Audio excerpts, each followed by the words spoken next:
महाराष्ट्र में रेमडेसिविर की कमी पर बॉम्बे हाईकोर्ट ने केंद्र सरकार को नोटिस जारी किया है। कोर्ट की नागपुर बेंच ने सोमवार को केंद्र सरकार से सवाल किया है कि राज्यों को किस हिसाब से और किस आधार पर ये इंजेक्शन बांटा जा रहा है। कोर्ट ने कहा कि महाराष्ट्र में देश के 40% कोरोना मरीज हैं, तो उन्हें रेमडेसिविर भी उसी हिसाब से दिए जाने चाहिए। हाईकोर्ट ने महाराष्ट्र सरकार को भी फटकार लगाई। कोर्ट ने कहा कि जिलों को रेमडेसिविर मनमाने तरीके से बांटा जा रहा है। महाराष्ट्र सरकार ने 13 अप्रैल और 18 अप्रैल को नागपुर में रेमडेसिविर की एक भी वायल क्यों नहीं भेजी। अदालत ने राज्य सरकार को निर्देश दिए हैं कि सोमवार रात 8 बजे तक 10,000 डोज नागपुर भेजी जाए। देश की राजधानी दिल्ली में सोमवार की रात 10 बजे से 26 अप्रैल की सुबह 5 बजे तक लॉकडाउन लगा दिया गया है। मुख्यमंत्री अरविंद केजरीवाल ने दिल्ली के उपराज्यपाल अनिल बैजल के साथ हुई बैठक के बाद इसका ऐलान किया। केजरीवाल ने कहा कि दिल्ली में चौथी लहर आई है। तीसरी लहर में रोजाना 8,500 मामले आ रहे थे। दुनिया के कई बड़े शहरों में 6,000 मामलों में हेल्थ सिस्टम चरमरा गया था। अब चौथी लहर में दिल्ली में रोजाना 25,000 केस आ रहे हैं, तो हमारा हेल्थ सिस्टम तनाव में आ गया है। ये अपनी सीमा पर पहुंच चुका है। इसके बाद कठोर कदम नहीं उठाए गए तो सिस्टम चरमरा जाएगा। कल एक अस्पताल में ऑक्सीजन खत्म हो गया था, वहां बड़ा हादसा होते होते बच गया। भारत में कोरोना संक्रमण के बढ़ते खतरे को देखते हुए ब्रिटेन के प्रधानमंत्री बोरिस जॉनसन ने अपना भारत दौरा टाल दिया है। अब वो कुछ दिनों बाद भारत आने का प्लान कर सकते हैं।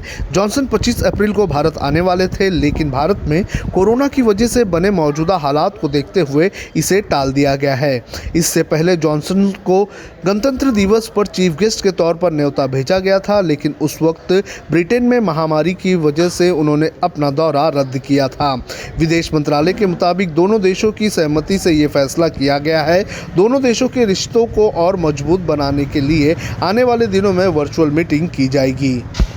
गुजरात के वलसाड़ के जिला सिविल अस्पताल के कोरोना आइसोलेशन वार्ड से एक के बाद एक शव बाहर निकल रहे हैं। पोस्टमार्टम रूम में शव बिखरे पड़े हैं। दरअसल यहां मौतों का आंकड़ा तेजी से बढ़ रहा है, इसलिए अंतिम संस्कार के लिए ज़रूरी डेथ सर्टिफिकेट बनाने में घंटों लग रहे हैं। पड़े पड़े शवों से दुर्गंध आने लगी है। सिविल अस्पताल के सुपरिटेंडेंट ने बताया कि यहां कोविड के मरीजों के लिए 400 बेड का इंतज़ाम है। उनका कहना है कि मरीज़ यहां हालत खराब होने के बाद आ रहे हैं। वो उस वक्त आ रहे हैं जब उन्हें ऑक्सीजन या वेंटिलेटर की ज़रूरत महसूस हो रही है। मरीजों की संख्या अचानक बढ़ने से वर्कलोड भी काफ़ी बढ़ गया है। कोविड वार्ड से पोस्टमार्टम रूम तक शव को लाने के लिए कामदारों को आउटसोर्स किया गया है, लेकिन हम अपील करते हैं कि जिम्मेदारी निभाने वाले सेवादारों को भी आगे आना चाहिए।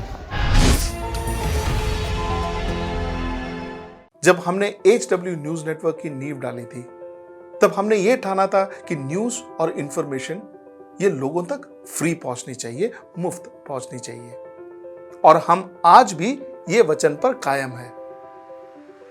पर जैसे आपको मालूम है, न्यूज़ चैनल चलाने के लिए पैसों की जरूरत है, तो हमको सबको न्यूज़ फ्री पहुंचाने के लिए कुछ मेंबर्स और कुछ सपोर्टर्स की जरूरत है। जी हाँ, मेरी आप सबसे गुजारिश कि आप सब HW न्यूज़ हिंदी की मेंबरशिप को ग्रहण करें। ये सदस्यता स्वैच्छिक है, यानी कि आप अपनी मर्जी के मुताबिक इसे ग्रहण कर सकते हैं, क्योंकि अगर आप इसे ग्रहण नहीं भी करते तब भी आपको HW न्यूज़ हिंदी के तमाम कार्यक्रम मिलते रहेंगे। मगर अगर आप चाहते हैं कि आज़ाद न्यूज़ जो है वो मजबूत हो, अगर आप चाहते हैं कि वो न्यूज़ जो सत्ता से सवाल पूछती है वो मजबूत हो, तो जरूर बने HW न्यूज़ हिंदी के सदस्य। जो लोग हमारे 89 रुपए प्रति महीने वाले कार्यक्रम से जुड़ेंगे, उनके लिए HW न्यूज़ का बैच विश मिलेगा। साथ ही साथ उन लोगों को हमारे एक्सक्लूसिव पोल्स में भी शामिल होने का मौका मिलेगा। इसके अलावा हमारा जो दूसरा मेंबरशिप कार्यक्रम है वो 199 रुपीस प्रति महीने का है, यानी कि 199 रुपए प्रति महीने। और इस प्रोग्राम में हमारे जो मेंबर्स हैं उन्हें 99 रुपए के प्रोग्राम वाले सभी चीजें तो मिलेंगी। इसके अलावा बिजनेस से जुड़ी हुई बातें भी हम करेंगे। हमारे एक्सपर्ट अखिलेश भार्गव से आप बिजनेस से जुड़े हुए अपने सवाल भी पूछ सकते हैं। हम उम्मीद करेंगे कि आप इस निष्पक्ष पत्रकारिता की राह में हमें पूरी तरह से योगदान देंगे।